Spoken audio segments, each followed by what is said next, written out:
ದಿಯಾ ಜಯದೇವ್ ಬಗ್ಗೆ ಪ್ರತಿಯೊಂದು ವಿಷಯನೂ ಗೋಕುಲ್ಗೆ ಹೇಳ್ತಿದ್ರು. ಇವರಿಬ್ರು ಮದುವೆ ಆಗಬೇಕು ಅನ್ನೋಷ್ಟರಲ್ಲಿ ದಿಯಾ ಕಾಣೆ ಆದ್ಲು. ಅವಳನ್ನ ಹುಡ್ಕೋದಕ್ಕೆ ಗೋಕುಲ್ ಪ್ರಯತ್ನ ಪಟ್ಟ, ಆದರೆ ಗೋಕುಲ್ಗೆ ಅವಳು ಸಿಗ್ಲಿಲ್ಲ. ಆಮೇಲೆ ಏನಾಯ್ತು? ಅದಕ್ಕೆ ಅವಳ ಬಗ್ಗೆ ವಿಚಾರಿಸೋದಕ್ಕೆ ಜಯದೇವ್ ಮನೆಗೆ ಇವನು ಹೋದ. ಆದರೆ ಜಯದೇವ್ ಸರಿಯಾದ ಉತ್ತರ ಕೊಟ್ಟಿಲ್ಲ. ಆಗ ಗೋಕುಲ್ ಜಯದೇವ್ ಮೇಲೆ ಕಂಪ್ಲೇಂಟ್ ಕೊಟ್ಟು ಜಯದೇವ್ ಮನೆಗೆ ಪೊಲೀಸವ್ರನ್ನ ಕರ್ಕೊಂಡು ಹೋದ. ದಿಯಾ ಅನ್ನೋ ಹುಡುಗಿ ಕಾಣೆ ಆಗಿದ್ದಾಳೆ, ಅದರ ಕಾರಣ ನೀವೇ ಅಂತ ಇವರು ನಿಮ್ಮ ಮೇಲೆ ಕಂಪ್ಲೇಂಟ್ ಕೊಟ್ಟಿದ್ದಾರೆ. ಇವನು ಕೊಟ್ಟಿರೋ ಕಂಪ್ಲೇಂಟ್ ಶುದ್ಧ ಸುಳ್ಳು ಸರ್. ಅವಳು ಗಂಡಾಗಿ ನಾನು ಕಂಪ್ಲೇಂಟ್ ಕೊಡಬೇಕು ಸರ್ ಬಂದು ನಿಮ್ಮ ಹತ್ರ. ಈಗ ಅದನ್ನ ತಿರ್ಸಿ ನನ್ನ ಮೇಲೆ ಉಲ್ಟಾ ಹೊಡೆಯಕ್ಕೆ ನೋಡ್ತಾ ಇದ್ದಾನೆ. ಏನು ಮಾಡಿದ್ದೇನೆ ಹೆಂಡತಿಗೆ? ಇವನಿಗೆ ಸಮಾಚಾರ ಅಂತ ಗೊತ್ತಿದ್ರೆ ಅವಳು ಕಾಣೆ ಆಗಿದೆ ನೆಕ್ಸ್ಟ್ ದಿನ ನಾನು ಕಂಪ್ಲೇಂಟ್ ಕೊಟ್ಟಿದ್ದೀನಿ ಸರ್. ಈ ಮುಂಚೆನೇ ಅವ್ರು ಕಂಪ್ಲೇಂಟ್ ಕೊಟ್ಟಿದ್ದಾರೆ. ಬಿಸಿ ಬಿಟ್ರೆ ಮಾತಾಡ್ತಾನೆ ಹೇಳ್ಕೊಂಡ್ಬನ್ರಿ. ಈಗ ನನ್ನ ಫ್ರೆಂಡ್ ಜೈಲಲ್ಲಿದ್ದಾನೆ. ಅವನು ತುಂಬ ಒಳ್ಳೆ ಹುಡುಗ, ಈ ಥರ ಎಲ್ಲ ತಪ್ಪು ಮಾಡೋವಂತಾನಲ್ಲ. ಅದಕ್ಕೆ ನಾನು ನಿಮ್ಮ ಹತ್ರ ಹೆಲ್ಪ್ ಕೇಳೋದಕ್ಕೆ ಬಂದೆ. ನೀವು ಈ ಕೇಸ್ನ ರೀಓಪನ್ ಮಾಡ್ಬೋದಲ್ವಾ? ಶಿವ ಅವರೇ, ನಿಮ್ಮ ಫ್ರೆಂಡ್ ನಿಜವೂ ಏನು ತಪ್ಪು ಮಾಡಿಲ್ಲ ಅಂತ ಹೇಗೆ ನಂಬ್ತೀರಾ? ಅವನು ನನ್ನ ಫ್ರೆಂಡ್ ಅಂತಲ್ಲ, ಅವನನ್ನು ತುಂಬ ಹತ್ತಿರದಿಂದ ನೋಡಿದ್ದೀನಿ. ತುಂಬ ಬಡತನದಿಂದ ಬೆಳೆದು ಬಂದಿದ್ದಾನೆ. ಈ ವಿಷಯದಲ್ಲಿ ಯಾರಿಗೆ ಹೆಲ್ಪ್ ಕೇಳೋದು ಅಂತ ತುಂಬ ಒದ್ದಾಡ್ತಿದ್ದೆ. ನೀವಿಲ್ಲಿ ಪೋಸ್ಟಿಂಗ್ ಬಂದಾಗ ನಿಮ್ಮ ಹತ್ರ ಹೆಲ್ಪ್ ಕೇಳ್ಬೋದು ಅಂತ ಇಲ್ಲಿಗೆ ಬಂದೆ. ಯಾವ ಸ್ಟೇಷನ್ ಲಿಮಿಟ್ಸಲ್ಲಿ ಅರೆಸ್ಟ್ ಆಗಿರೋದು? RR ನಗರ್. ಯಾವ ಕೇಸ್ ಹಾಕಿದ್ದಾರೆ? ಅದೇ ನನಗೂ ಗೊತ್ತಿಲ್ಲ. ಜಯದೇವ್ ಕಂಪ್ಲೇಂಟ್ ಕೊಟ್ಟಿರೋದು. ನಾನೇನು ತಪ್ಪು ಮಾಡಿಲ್ಲ, ನಾನು ಅರೆಸ್ಟ್ ಮಾಡಿಬಿಡಿ ಅಂತ ಎಷ್ಟೇ ಹೇಳಿದ್ರು ದಿಯಾ ಕಾಣೆ ಆಗಿದ್ದಕ್ಕೆ ಇವನೇ ಕಾರಣ ಅಂತ ಅರೆಸ್ಟ್ ಮಾಡಿದ್ದಾರೆ. ಸರಿ ಆಯಿತು, ನೀವು ಟೆನ್ಷನ್ ಮಾಡ್ಕೋಬಿಡಿ. ಏನು ಕೇಸು ಅಂತ ಹೇಳಿ ಮೊದಲು ನೋಡೋಣ.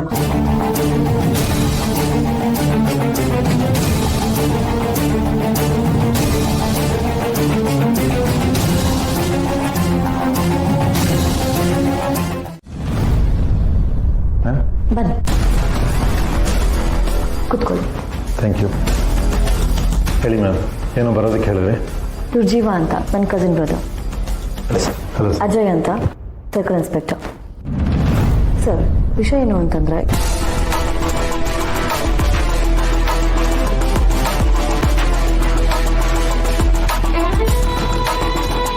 ಈ ಕೇಸ್ ಬಗ್ಗೆ ಸ್ವಲ್ಪ ಡೀಟೇಲ್ ಬೇಕಾಗಿತ್ತು. ಮೇಡಮ್, ಈ ಗೋಕುಲ್ ಅನ್ನೋ ಹುಡುಗನಿಗೂ ಆ ದಿಯಾ ಅನ್ನೋ ಹುಡುಗಿಗೂ ತುಂಬಾ ಪರಿಚಯ ಇತ್ತು. ಕ್ಲೋಸ್ ಆಗಿದ್ರು ಅಂತ ತಿಳಿದು ಬಂದಿದೆ.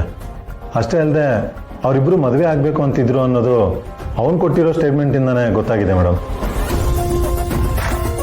ಆ ದಿಯಾ ಕೊನೆಯದಾಗಿ ಯಾರ ಜೊತೆ ಮಾತಾಡಿದ್ಲು, ಎಲ್ಲಿಗೆ ಹೋಗಿದ್ಲು, ಮತ್ತು ಅವಳನ್ನ ಕೊನೆಯದಾಗಿ ಯಾರು ನೋಡಿದ್ರು, ಇದನ್ನೆಲ್ಲ ನೋಡ್ತಾ ಹೋದರೆ ಪ್ರತಿಯೊಂದು ಕಡೆನೂ ಗೋಕುಲ್ ಹೆಸರು ಕೇಳಿ ಬರ್ತಾ ಇದೆ ಮೇಡಮ್. ಅವಳ ಜೊತೆ ಅವ್ನು ಮಾಡಿರೋ ಮೆಸೇಜ್ ಕಾನ್ವರ್ಸೇಷನ್ ಕೂಡ ಸಿಕ್ಕಿದೆ. ಜೊತೆಗೆ ಅವರಿಬ್ಬರು ಎಲ್ಲಿ ಸಿಕ್ಕಿದ್ರು, ಎಷ್ಟೊತ್ತು ಮಾತಾಡಿದ್ರು, ಆ ಡೀಟೇಲ್ಸ್ ಕೂಡ ಸಿಕ್ಕಿದೆ ಮೇಡಮ್. ಸರ್, ಅವನು ಆ ಥರದವನಲ್ಲ ಸರ್, ತುಂಬ ಒಳ್ಳೆ ಹುಡುಗ. ಆ ಥರ ಎಲ್ಲ ಮಾಡಿರೋದು ಸಾಧ್ಯ ಇಲ್ಲ ಮೇಡಮ್. ತಪ್ಪು ಮಾಡಿರೋರು ಯಾರ ತಾನೇ ಒಪ್ಕೊಳ್ತಾರೆ ಹೇಳಿ? ಎವಿಡೆನ್ಸ್ ಎಲ್ಲ ಅವನ ವಿರುದ್ಧವಾಗೇ ಇದೆ. ಅವನಿಗೆ ದಿಯಾ ಬಗ್ಗೆ ಚೆನ್ನಾಗಿ ಗೊತ್ತಿತ್ತು ಅನ್ನೋದು ಕೂಡ ಗೊತ್ತಾಗಿದೆ. ಈಗ ಕಂಟೆಕ್ಸ್ಟ್ ಆಫ್ ಡೌಟ್ ಮೇಲೆ ಅವನನ್ನ ವಿಚಾರಣೆಗೆ ಅಂತ ಕರೆಸಿ ಕಸ್ಟಡಿಯಲ್ಲಿ ಇಟ್ಟಿದ್ದೀವಿ ಮೇಡಮ್. ಅವನ ವಿರುದ್ಧ ಎಲ್ಲ ಸಾಕ್ಷಿಗಳು ಫೈಲಲ್ಲಿವೆ. ಕೇಸ್ ಪ್ರೊಸೀಜರ್ ಪ್ರಕಾರನೇ ನಡೀತಾ ಇದೆ ಮೇಡಮ್. ಸರಿ ಸರ್, ಈ ಕೇಸ್ ಫೈಲ್ ನನಗೊಂದ್ಸಲ ಕಳಿಸ್ಕೊಡಿ, ನಾನು ಚೆಕ್ ಮಾಡ್ತೀನಿ. ಸರಿ ಮೇಡಮ್. Thank you sir. ಹೊರಡು.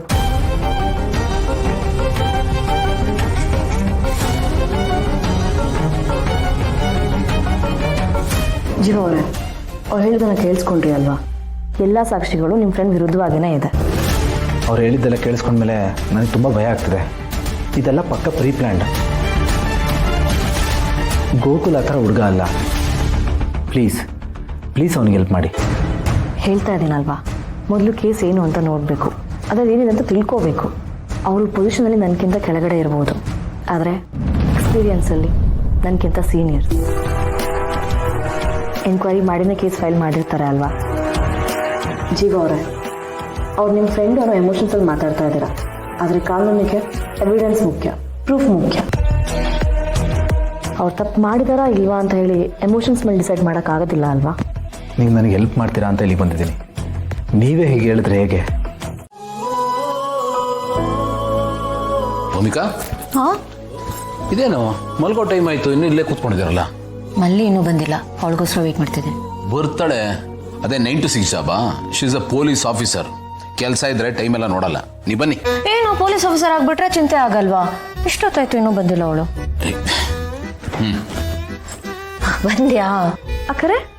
ಇಷ್ಟೊತ್ತಾದ್ರೂ ಇನ್ನೂ ಮಲಗಿಲ್ವಾ? ಏನಾಯ್ತು? ನಿನ್ಗೋಸ್ಕರನೇ ವೆಯ್ಟ್ ಮಾಡ್ತಿದ್ವಿ. ಏನಾಯ್ತು ಇವತ್ತು? ಯಾಕೆ ಇಷ್ಟು ಲೇಟು? ಎಲ್ಲ ಕೆಲಸ ಮುಗಿಸಿ ಮನೆಗೆ ಬರಬೇಕಾದ್ರೆ ನನ್ನ ಜ್ಯೂರಿಸ್ಡಿಕ್ಷನಲ್ಲಿ ಒಂದು ಮರ್ಡರ್ ಕೇಸ್ ಆಯಿತು. ಮರ್ಡರ್ ಕೇಸು ಅಂತಂದ್ರೆ ಎಲ್ಲ ಕ್ಲಿಯರ್ ಆಗುವವರೆಗೂ ಮೇಲ್ಗಡೆಯಿಂದ ಪ್ರೆಷರ್ ಇದ್ದೇ ಇರುತ್ತೆ. ಅದಕ್ಕೆ ಎಲ್ಲ ಮುಗಿಸಿ ಬಂದೆ. ಸರಿ ಬಾ, ಊಟ ಮಾಡು.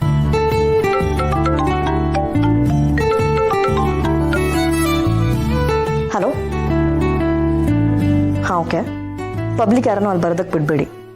ಯಾರಾದರೂ ಅನುಮಾನ ಬರೋ ಥರ ಅಲ್ಲಿ ಓಡಾಡಿದ್ರೆ ಗಮನ ಹರಿಸಿ. ಕೊಲೆಯಾದ ವ್ಯಕ್ತಿ ಫ್ಯಾಮಿಲಿ ಬಂದರೂ ಕೂಡ ಅವ್ರ ಹೇಳಿಕೆ ತಗೊಳ್ಳಿ. ಅಮಾಯಕರ ಥರ ಕಾಣ್ತಾರೆ, ಆದರೆ ಅವ್ರು ಆಗಿರಲ್ಲ. ನಾಳೆ ಸ್ಟೇಷನಿಗೆ ಬಂದು ಮೀಟ್ ಮಾಡೋದಕ್ಕೆ ಹೇಳಿ, ಸರಿನಾ?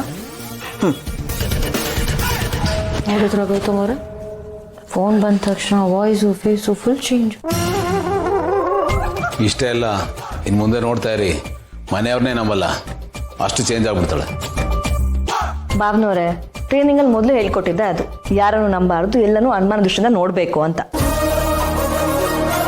ಕರೆಕ್ಟು, ನಾನು ಇಲ್ಲ ಅಂತ ಹೇಳ್ತಾ ಇಲ್ಲ, ಬಟ್ ಅದು ಸ್ಟೇಷನ್ ಇರಬೇಕು. ಮನೆ ಒಳಗಡೆ ಬರಬೇಕಾದ್ರೆ ಪೊಲೀಸ್ ಆಫೀಸರ್ನ ಆಚೆ ಬಿಟ್ಟು ಬಾಗಿಲು ಹಾಕೊಂಡು ಬರಬೇಕು. ನಮಗೆ ಮನೆ ಒಳಗಡೆ ಮಲ್ಲಿ ಬಂದ್ರೆ ಪೊಲೀಸ್ ಆಫೀಸರ್ ಎಲ್ಲ ಬೇಡ. Exactly, I completely agree with that. ಸರಿ ಆಯ್ತು. ಹೊರಗಡೆ ಪೊಲೀಸ್, ಒಳಗಡೆ ಬರೀ ಮಲ್ಲಿ, ಸಿಲಿಪಿಲ್ಲಿ. ಓಕೆನಾ? ಹಾಗೆ ಮಾಡಿದ್ರೇನೆ ಬ್ಯಾಲೆನ್ಸ್ ಆಗೋದು. ಅವಾಗಲೇ ಒಳ್ಳೆ ಆಫೀಸರ್ ಅನ್ಸ್ಕೋತೀಯ, ಜೊತೆ ಒಳ್ಳೆ ವ್ಯಕ್ತಿನೂ ಅನ್ಸ್ಕೋತೀಯ. ನಿಮ್ ತರ. ನೋ, ನನ್ನ ತರ ಅಲ್ಲಪ್ಪ, ನಿಮ್ಮ ಅಕ್ಕವ್ರ ತರ. ಇಲ್ಲ ನಿಮ್ ಭಾವ ತರ.